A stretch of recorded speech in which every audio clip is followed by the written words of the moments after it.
Okay, so here we are in the Shadow of the Emperor. Um, Back around to red, and they want to spend $3 to grab themselves another. And they're going to push the knight into here. What that means is this knight can no longer be enfiefed with that card. Important not, I'm not sure. But red was primarily looking at trying to expand, trying to limit yellow's ability to do anything interesting there. Alright, I don't know if I'm going to go into every action like this. I think instead I'm going to kind of skim ahead and maybe catch each round once or something. But I wanted to point that one out to show you the sliding of a knight. Whipping quickly around, what happened? Green picked up a victory point. Now, here's an interesting case because red seems to be in a bit of a lead. Position-wise, nobody's attacking them too much. Grabbing this card might be worthwhile very soon, even if you haven't spent a lot of money. What you don't want to do is end up jumping over 12 on the next turn, but the alternative for the current Emperor may always have something of an edge in a multiplayer game. In a two-player game, it's not the case. You play out your cards as much as you can. Blue is also in that position. Blue's saying, you know, I know they'd vote for me. I'm not doing very well. But he picked up another blue card, another youth, and reduced the age of one of his guys, trying to prepare for later. And yellow spent to buy a knight and grab this location. One of the things is, if everybody bows, well, only one person can bow out. But if one person bows out to be the champion of change, well, that may give the Emperor player a significant amount of time to continue building up their own resources. Here, though, red's played a lot of pieces so far, so they're kind of in a troubled position. For example, they can't react to what yellow did by filling this knight spot. They have nothing they can do about that easily. So now yellow could buy another dude and boot this completely. They don't need to. 1, 2, 3, 4 to 1, 2, 3. Red's going to lose that. Well, this time around, red strengthened themselves. They only had $1. They spent it to become a knight, to grab a knight. They didn't need to do this, but if they passed, they were out. So putting this down gives them a little bit more defense on one of the two areas they hold. Green grabbed the rebel, and that means they're out. They're holding $4. They're assuming they're not going to get much more than 7 or more than 8 next turn. They don't really have any income producers. Blue played to expand into this location. No. Into this location, and they're beginning to undermine green's holding there. Their feeling is, if they put 2 pieces here, with green as the alternative, red will make them the elector. They don't need to beat green because green has chosen to be the alternative. So blue can kind of count on red's support there. And finally, with yellow, they reduced the age of one of their pieces and increased their number of blue cards. Blue cards are good at this point in this game because they give you aristocrats, essentially. Notice that green screwed up, though. They wanted to do this. They forgot, and I can't go back and fix that. But they forgot to place an heir, and that reduces their capacity. Their advantage for taking this space has been taken away because I'm unable to pay attention well in a game of this nature. But that's okay. I might have this problem even in an opposed play where I'd forget to do something. It's very easy when you have so many different little choices in there. Not like that. But I'm looking at it and saying, well, blue had better grab their advantage at this point. And this was a time-affected choice. If green didn't take this, blue might have taken it. So you kind of have to make your call there. Do you think somebody's going to pass on their special ability or not? I don't know. And then here, yellow's going to perhaps use theirs as well. Because again, they have cards they want to pick up. But how badly do they want to pick them up? Is there anything they really, really want? They don't care about the voting ones. They really don't at this stage in the game. So now the question becomes, well, what do we do here? There's a lot of cities, so if that's their choice, only they and blue are playing. Is there anything they want to do that they won't be able to do otherwise? And those options are marriage, and they could grab one there. How much does that help? Not terribly. Or importing a new noble, which isn't going to hugely help them. So what they're going to do, actually, well, they're fearing blue here, to tell you the truth. They have enough, they can bring in a new noble. They'll do that. They'll bring in a new young noble here, just to make sure blue doesn't beat them. And we're kind of in a two-player game now because these two are out. So blue gets their option. They've picked up the gray eminence. They have $2 left. What do they want to do? Well, they'd like to improve their holding here. Is marriage better or knight? If they go, they're going to get a female if they don't buy a blue card. Ah, that was an error. They'll buy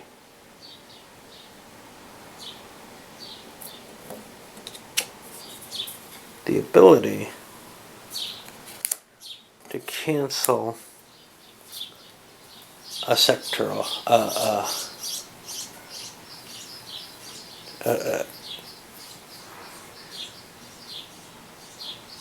yeah, one of the sectoral states there. And now we're on yellow with $1 left. What's available for $1? A vote card is. I don't want that, but I'm willing to buy a knight. Knights are kind of cool. I don't think I can be beaten here. 2, 4, 5 to 3. Is there anywhere I want to inject a knight that's useful? I've got a pretty strong anti-red presence everywhere. Is that something I want? I don't know. You know, that's the hard thing in this. It's not clear what you want, what you don't, but definitely putting a piece down seems worthwhile. Having $1 next turn might be cool too, though. Tell you what, I'm going to pass. So I'm done too. Blue's got $1. Does blue want to play? Oh, no, I'm not done. I want to make sure I take my advantage. There's no reason not to. So let's look for, this is an old couple. Dropping them is more valuable than dropping a singular. We go to blue. Blue is going to, they got $1. Do they want to inject something here for the tie? Of course they do. They only have 1 though, so all they can do is drop themselves a knight in there. They can't pick up the marriage. They also don't want to get too many pink cards. And now we're on yellow. Yellow's got that $1 left. They could pick a voting card, doesn't help them. They could pick a knight. I don't think that helps them. They're going to pass. We're done.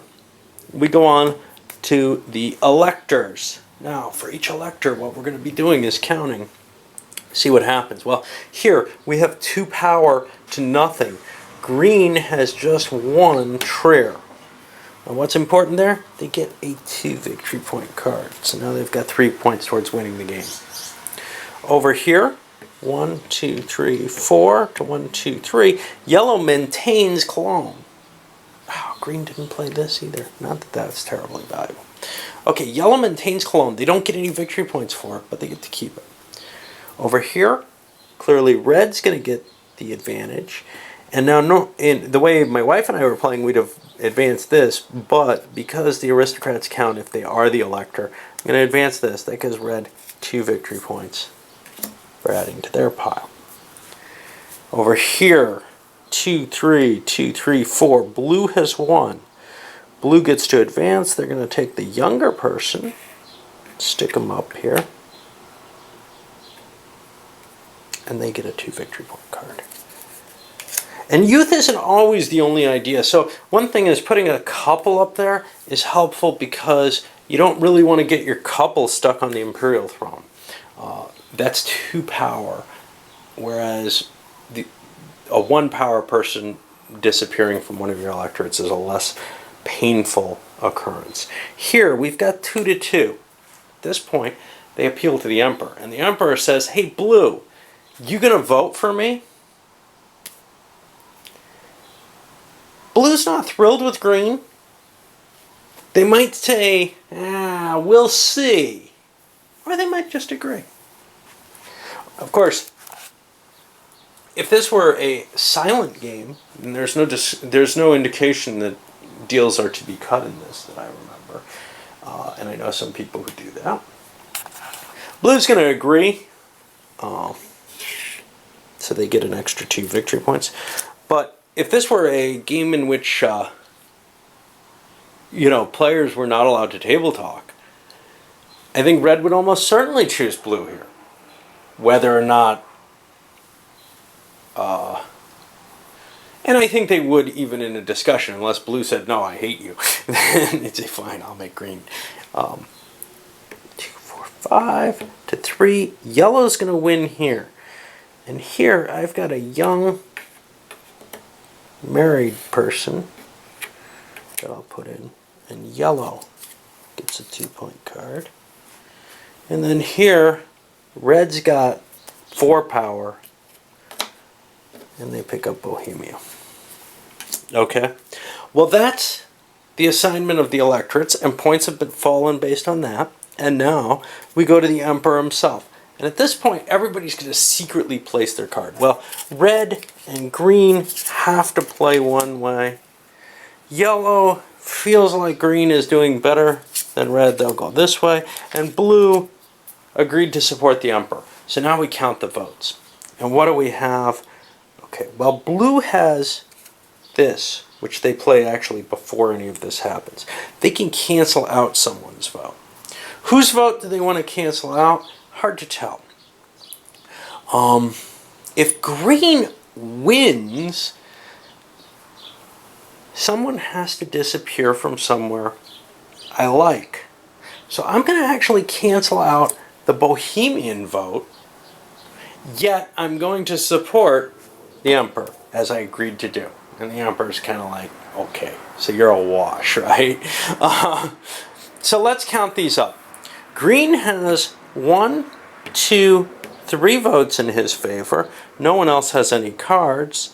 Red has 1, 2, 3. Gosh, sounds like a tie. Well, what do we do in ties? I think the old Emperor remains. Yep, the old Emperor remains. Okay. But blue made it kind of interesting with this card. And that stays with them. Now, where do we go? Now we go to the Emperor's actual actions. And the first thing the Emperor does is takes a 2-point card. They get to place a city. And I'm not thrilled with what's happening here. So I'm placing an Imperial city here. And then we're going to be moving the round marker and starting another turn. And I'll load this one up. Let's start with the income of the next turn and see what happens there. One thing that we can say is that everybody kind of saw that blue's kind of a little weird the way I am. Damn it! I forgot to use the thing. Let's see if it would have mattered. So how this would have worked is he takes this and he can place this anywhere. Now, if he put it here, 2, 4, 5, 2, 3, 4, it wouldn't have helped. He could have placed it here and forced that election through. And now the question is, would he rather have elected green with that in place? Is there anything else he could have done? Could he have swayed any other votes in his favor? Because you see, if he could win this election without making a deal with red, he could then push green forward as the emperor. And that's kind of appealing to him. I think that's what he wanted to do.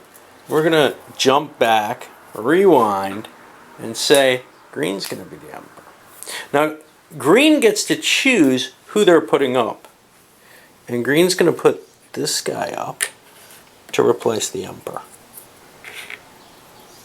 Alright. And this isn't on the board yet either. Now, red's emperor shows up somewhere. Where? It doesn't much matter because he's about ready to die. I'll just dump him in here, but I could put him anywhere. And in fact, if he went in here, he would kill this knight because the knight has nowhere to go. But I'll just dump him down here. He's too old to really serve. Now, why did green choose this one? Because they don't want to give up a 2-power person, even if it means putting an older person on the throne. Points? Well, they change. Instead, green gets this, and green gets this, which is an extra power. Hey, I can make up for what I lost with that down here. And I'll do that. Okay, now the Gray Eminence guy is still there. He could have become emperor or elector had blue somehow been in the running. Alright, this one's getting loaded up for real this time.